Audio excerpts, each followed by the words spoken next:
दोस्तों, मैं प्रवीण कुमार उज्जवल क्लासेस में एक बार फिर आप सभी का स्वागत करता हूं। तो दोस्तों, आज हम लोग पढ़ने वाले हैं पॉलिनेशन के बारे में।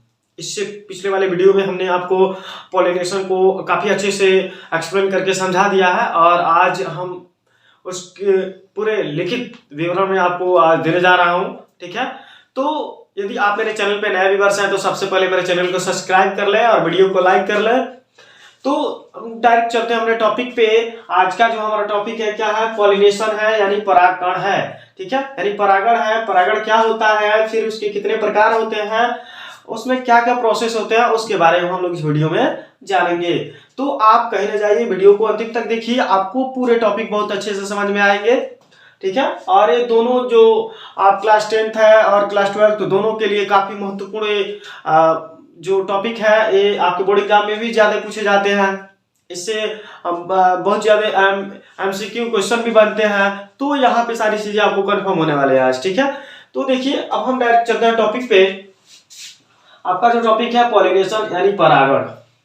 तो पहले हम जानेंगे यहाँ पे परागण क्या होता है। तो यहाँ पे देख सकते हैं आप, परागण यानी पॉलिनेशन जिसको इंग्लिश में बोला जाता है, इसका डेफिनेशन क्या है?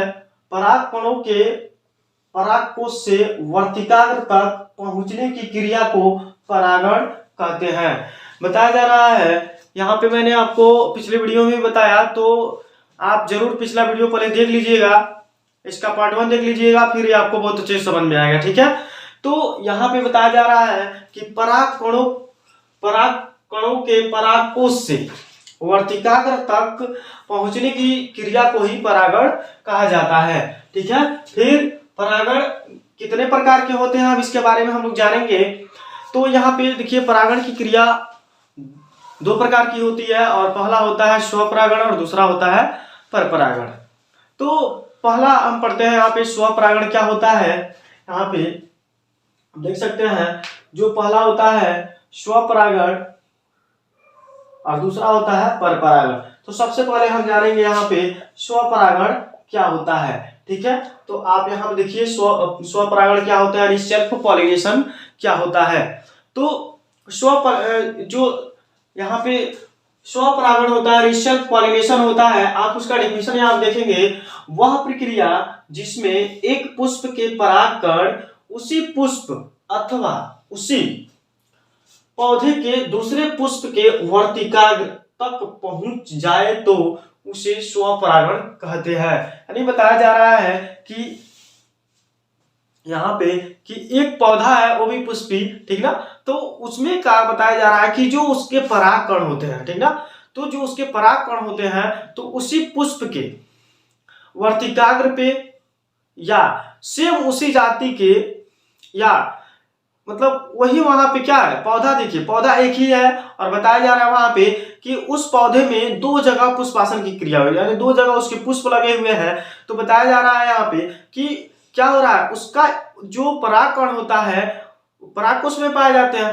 तो परागकोश जब फट जाता है तो वहां से जो वहां से परागकण होते हैं वह निकल करके उसी पौधे के पुष्प के वर्तिकाग्र पे चला जाता है, या उसी पौधे के दूसरे पुष्प के वर्तिकाग्र पे चला जाता है, तो उसको बोला जाता है स्वपरागण। ठीक ना, तो यहीं पे बताया जा रहा है कि वह प्रक्रिया जिसमें एक पुष्प के परागकण उसी पुष्प अथवा उसी पौधे के दूसरे पुष्प के वर्तिकाग्र तक पहुंच जाए तो उसे स्वपरागण कहते हैं। देखिए ध्यान से, फिर यहाँ पे हम बात करते हैं, अगर यहाँ पे जैसे में द्विलिंगता यानी किसमें पाया जाता है ज्यादा, उसके बारे में हम यहाँ पे पढ़ेंगे। यानी द्विलिंगता क्या होता है, यानी बाइसेक्सुअलिटी का मतलब होता है, देखिए जब एक ही पुष्प में नर तथा मादा जननांग दोनों उपस्थित होते हैं तो उसे कहा जाता है द्विलिंगता। यानी यहाँ पे जो बाइसेक्सुअलिटी होती है, यानी हर्माफ्रोडाइट जो नेचर के होते हैं उनको बोला जाता है कि एक ही जो पौधा होगा उसके पुष्प में क्या होंगे, एक ही पुष्प में मादा और नर, यानी दोनों का कैरेक्टर पाया जाता है, तो उसको बोला जाता है बाइसेक्सुअलिटी या द्विलिंगता बोला जाता है। ठीक ना, यानी कहने का मतलब है कि एक पौधा है और उस पौधे में पुष्प है, और उस पुष्प में ही स्त्री केसर और पुंकेसर दोनों पाए जा रहे हैं, तो ऐसे को बोला जाता है द्विलिंगता यानी बाइसेक्सुअलिटी बोला जाता है। ठीक है, तो कह रहा है यहाँ पे आप देख सकते हैं, यहाँ पे कि ऐसे पौधों में स्वपरागण की क्रिया का अधिकतर अवसर होता है। यानी यहाँ पे जो स्वपरागण की क्रिया होता है ना, ऐसे पौधों में ज्यादा पाए जाते हैं, यानी पूरा चांसेस होता है इसमें स्वपरागण होने का। ठीक है, और यहीं पे बात करें कि अगर एक लिंगी पौधा होगा तो एक लिंगी में तो ऐसा नामुमकिन है, एक लिंगी में ऐसा सवाल ही नहीं उठता है, ठीक ना, कि उसमें स्वपरागण हो, क्योंकि उसमें क्या होता है, उसमें अलग अलग पौधों में, एक पौधे में क्या होगा, उसके स्त्री केसर होंगे, तो एक पौधे में उसका पुंकेसर होगा, ठीक ना। तो इसमें ऐसा अनेक संभव है। और यहाँ पे जैसे में आप देख सकते हैं गुलमेहंदी, मूंगफली आदि, ठीक है। इन पौधों में होता क्या है, देखिए इन पौधों में क्या होता है कि जो उसके पुष्प होते हैं ना, ऊपर की तरफ लगे होते हैं, ठीक है, और उसके नीचे भी पुष्प लगा रहता है। तो उसमें क्या होता है कि जो ऊपर के साइड में पराग कण होते हैं, जो पराग कोष होते हैं, तो पराग कोष क्या होते हैं, मैच्योर होकर फट जाते हैं, और वहां से फट जाने के बाद से पराग कण जो होते हैं ना, वो गिर जाते हैं। तो गिरते हैं ना, तो जाकर के वहां पे क्या हो जाते हैं, उसके स्टिग्मा पे या वर्तिकाग्र पे चिपक जाते हैं, ठीक है। तो इस प्रकार से स्वपरागण की क्रिया हो जाती है, ठीक है। तो एक ही पौधे में दोनों यानी पुंकेसर और स्त्रीकेसर पाए जाते हैं, तो आसानी से इसमें स्वपरागण की क्रिया संभव हो जाती है, ठीक है। बात करते हैं हम परपरागण क्या होता है। तो परपरागण को इंग्लिश में बोला जाता है क्रॉस पॉलिनेशन। तो इसका डेफिनेशन क्या होता है, देखिए, वह प्रक्रिया जिसमें एक पुष्प के परागकण उसी जाति के दूसरे पौधे के वर्तिकाग्र तक पहुंच जाए तो उसे परपरागण कहते हैं। इसमें बताया जा रहा है कि क्या होगा, इसमें जो पौधे होंगे यानी एक ही जाति के होंगे, ठीक ना, और दो जगह होंगे, तो क्या होगा, एक में मेल, एक में उसका क्या होगा, स्त्रीकेसर होगा, और एक में क्या होगा उसका यहाँ पे जो पुंकेसर होगा। तो कहने का मतलब है कि एक में क्या होगा, परागकोश होगा, और दूसरे में क्या होगा, वर्तिकाग्र होगा। तो वहां से परागकोश क्या होते हैं, फूट जाते हैं। तो परागकोश फूटेंगे तो उसमें से क्या निकलेंगे, परागकण निकलेंगे, और वह परागकण क्या करेंगे, उसी जाति के दूसरे पौधे के जो पुष्प होगा उसके वर्तिकाग्र पे जाके चिपक जाते हैं। तो वहां पे इसको बोला जाता है परपरागण, यानी क्रॉस पॉलिनेशन, ठीक है। फिर यहां देखिए, इसमें दोनों पौधों में पुष्प अलग अलग लगे होते हैं। क्या होता है, इसमें जो पौधे होते हैं ना, वो क्या दोनों एक ही जाति के होंगे, लेकिन दोनों पौधों में क्या होंगे, पुष्प अलग अलग लगे रहेंगे, ठीक है। तो इसमें क्या होता है, इसमें पूरा चांसेस होता है परपरागण की, ठीक है। फिर आप जैसे देखिए एक लिंगी, हम यहाँ बात करेंगे एक लिंगी यानी यूनिसेक्सुअल क्या होता है। तो इसमें नर तथा मादा अलग अलग पुष्पों में पाए जाते हैं। एक लिंगी में क्या होता है, एक लिंगी में क्या होता है कि उसमें नर क्या होगा, अलग पाया जाएगा, और जो उसका मादा होगा वो अलग पाया जाएगा। जस्ट लाइक हम लोगों में देखिए क्या फीमेल और मेल अलग अलग होता है, यानी हम लोग एक लिंगी है, ठीक ना। तो इसी तरह इस पौधों में भी होता है जो परागण की क्रिया करते हैं। इसमें स्वपरागण होने का चांसेस बहुत कम होता है, ठीक ना। तो जैसे सेम हम लोगों में पाया जाता है उसी तरह इसमें परागण की क्रिया में होता है, ठीक ना। हम लोगों में क्या है, हम लोग एक लिंगी है, ठीक ना। अगर कोई पूछता है कि आप क्या हैं, तो बताइए एक लिंगी है। क्यों, क्योंकि हम लोग सिर्फ एक ही लिंग को रखते हैं, ठीक है। तो यानी हम लोगों में मेल अलग होता है और फीमेल अलग होता है, ठीक उसी प्रकार इसमें भी होता है, ठीक ना। फिर जैसे हम देखेंगे पपीता, भांग, केवड़ा इत्यादि, ठीक ना। तो पपीता भी क्या है, एक लिंगी होता है, भांग भी एक लिंगी होता है, केवड़ा भी एक लिंगी होता है, ठीक ना। इसमें क्या होता है कि मेल अलग होता है और फीमेल अलग होता है, इसलिए इनमें परागण की क्रिया संभव हो पाती है। तो यहाँ पे हम जानेंगे फिर कि कुछ परागण की क्रिया किसके किसके द्वारा संभव हो सकता है, उसके बारे में हम जानेंगे, ठीक ना। तो अब इसके बाद हम आपको बताने वाले हैं कि परागण की क्रिया किसके किसके द्वारा संभव है, किसके किसके द्वारा होता है, ठीक ना। तो अब हम इसके बारे में जानेंगे नेक्स्ट। आप इससे पहले आप इसका स्क्रीनशॉट ले लें, फिर हम यहाँ पे कुछ मुख्य परागण के बारे में जानेंगे, ठीक है। तो यहाँ पे देखिए कीटों द्वारा जो परागण होता है उसको बोला जाता है एंटोमोनोफिली, ठीक है। तो सबसे अच्छा माना जाता है जो परागण वो कीटों द्वारा ही माना जाता है, ठीक है। और सबसे बेस्ट जो माना जाता है वो पर परागण क्रिया होती है ना, तो उसको माना जाता है सबसे बेस्ट, ठीक ना। तो अगर कोई आपसे कंपैरिजन करता है यानी पूछता है आपसे कि सेल्फ पॉलिनेशन बेटर है या क्रॉस पॉलिनेशन बेटर है, तो बताइएगा कि सेल्फ पॉलिनेशन जो है वह कम यूजफुल है, और जो क्रॉस पॉलिनेशन है वो सबसे ज्यादा बेटर माना जाता है, ठीक है। क्यों, तो वहां पे मैंने भी बताया था पिछले वीडियो में, और यहाँ पे मैं बता रहा हूँ आपको कि जो सेल्फ पॉलिनेशन होता है ना, उसमें से जो वहां पे नेक्स्ट जो फल प्राप्त होता है ना, वह सेम उसी प्रकार का होता है। ठीक है, और उतनी उसकी वैरायटी अच्छी नहीं रहती है। लेकिन बात करें अगर क्रॉस पॉलिनेशन की, तो इसके थ्रू जो नया फल प्राप्त होता है ना, वो काफी बेस्ट होता है। ठीक है, उसके अपेक्षा। फिर बात करते हैं यहाँ पे, देखिए तो यहाँ पे देखिए फिर दूसरा है यहाँ पे कि पक्षी द्वारा, यानी पक्षियों के द्वारा भी क्या होता है, यहाँ पे परागण की क्रिया होती है, जिसको इंग्लिश में बोला जाता है ओमिथोफिली बोला जाता है। ठीक है, तो ओमिथोफिली बोला जाता है पक्षियों के द्वारा जो परागण होता है। तो उस दौरान क्या होता है, उस दौरान ये होता है कि वहां पे पक्षियां क्या करती हैं, वहां पे पक्षियां जो कीटों के थ्रू, यानी जैसे कीटों का जैसे परागण होता है, सेम उसी प्रकार पक्षियों के द्वारा भी होता है। ठीक ना, पक्षी क्या करती है, वहां पे फलों वहां से जो पुष्प का जो रस है उसको चूसने जाती है, उसके पंख वगैरह में लग जाता है परागण, जो परागकण होता है, फिर जाती है दूसरे पे बैठती है वहां पे, उसके थ्रू उसके द्वारा क्या हो जाता है, जो परागण होता है वो क्या होता है, परागकण उसके थ्रू स्टिग्मा पे चला जाता है और वहां पे परागण की क्रिया हो जाता है। ठीक है, फिर बात करते हैं जंतुओं द्वारा कैसे होता है। तो देखिए जंतुओं द्वारा जो परागण होता है उसको बोला जाता है जूफिली। ठीक है, तो जंतुओं द्वारा यहाँ पे देखिए, यहाँ पे जो सबसे बड़ा फूल रेफ्लेक्सिया में परागण हाथी द्वारा होता है। ठीक ना, तो जो मतलब परागण की क्रिया जंतुओं द्वारा होता है, वहां पे जैसे मानव के द्वारा होता है, तो उसको बोला जाता है क्या, जूफिली। ठीक ना, तो जूफिली में क्या आता है, यहाँ पे जूफिली में जैसे सपोज कीजिए कि आप किसी बागीचे वगैरह में घूमने गए, वहां पे फूल काफी लगे हैं, तो वहां पे घूमते हुए अक्सर यहाँ जाते समय बच्चे क्या करते हैं, अपने हाथ को ऐसे फिरते हुए जाते हैं, तो वहां पे क्या होता है, उसके हाथ में जो कुछ पराग कण होते हैं लग जाते हैं, और फिर दूसरे पौधों में भी वहां पे उसके हाथ के थ्रू चले जाता है। ठीक है, तो इस प्रकार से वहां पे क्या होता है, परागण की क्रिया जंतुओं द्वारा भी हो जाता है। ठीक है, जैसे हम बात करें कि जो जूफिली है, यहाँ पे जो सबसे बड़ा जो यहाँ पे पुष्प की बात करें वो है रेफ्लेक्सिया।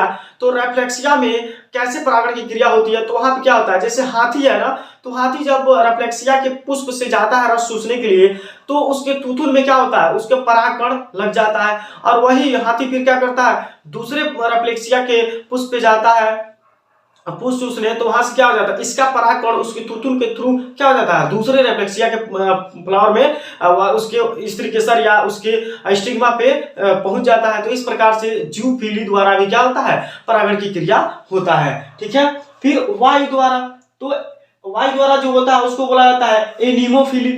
तो वायु के द्वारा क्या होता है, जैसे देख लीजिए, बात करें कि टोटल हम कीटों पे नहीं डिपेंड कर सकते हैं। अगर मान लीजिए कि बहुत ज्यादा मात्रा में फसल बोया गया है, तो वहां पे कीटों के द्वारा तो परागण होता रह जाएगा, और तब तक सीजन भी खत्म हो जाएगा। ठीक है, तो हमारी सारी फसलें नुकसान हो जाएंगी। तो क्या होता है, इसमें जो वायु होता है हवा के द्वारा यहाँ पे परागण की क्रिया होती है, यानी हवा जब बहता है तो इधर से उधर जब क्या होते हैं, काफी तेजी से पौधे इधर से हिलते हैं, तो वहां से जो परागकण होते हैं ना, वो वहां से उसके थ्रू अपने जाति के दूसरे पुष्प पे वहां पे उसके स्टिग्मा पे चला जाता है। ठीक है, तो इस प्रकार से परागण की क्रिया होती है। तो देखिए जैसे धान, गेहूं, चावल, यहाँ पे धान, गेहूं, मक्का, ज्वार, बाजरा, ये सारी चीजें है ना, तो इसमें परागण की क्रिया किसके थ्रू होती है, तो वायु के द्वारा होता है। ठीक है, फिर बात करते हैं जल द्वारा, यानी हाइड्रोफिली जिसको बोला जाता है, हाइड्रोफिली। ठीक ना, तो जल के द्वारा परागण किसमें होता है, जो जलीय पौधे होते हैं उसमें जल के द्वारा परागण की क्रिया होता है। ठीक है, फिर हम बात करते हैं यहाँ पे कुछ इसके इंपॉर्टेंट टॉपिक्स हैं, इसको देखिए। जैसे भंवरा द्वारा परागण की क्रिया कमल के फूल में होता है। ठीक ना, तो अगर कहीं एमसीक्यू में आपसे क्वेश्चन पूछ ले कि परागण की क्रिया कमल में परागण की क्रिया किसके द्वारा होता है, तो बताइएगा भंवरा के द्वारा। ठीक ना, सबसे बेस्ट माना जाता है यहाँ पे भंवरा के द्वारा जो परागण क्रिया होती है उसको। ठीक है, फिर बात करते हैं सबसे बड़ा फूल रेफ्लेक्सिया में परागण हाथी के द्वारा होता है, जो परागण की क्रिया होता है वो हाथी के द्वारा होता है। ठीक ना, फिर बात करें सबसे छोटा फूल ओल्फिया में कीट द्वारा होता है परागण। ठीक ना, तो सबसे बड़ा जो पुष्प होता है रेफ्लेक्सिया में जो परागण क्रिया किसके द्वारा होता है, हाथी के द्वारा होता है। वहीं पे बात करें कि जो सबसे छोटा पुष्प होता है ना ओल्फिया, तो उसमें जो परागण क्रिया होती है वो कीटों के द्वारा होता है। ठीक है, फिर निषेचन के बारे में हम जानेंगे हम लोग। ठीक है, फर्टिलाइजेशन क्या होता है, तो देखिए यहाँ पे नर युग्मक का मादा युग्मक से मिल जाना क्या कहलाता है, निषेचन कहलाता है। ठीक है, तो यहाँ पे ये रहा निषेचन आपका। फिर हम बात करते हैं यहाँ पे दूसरा,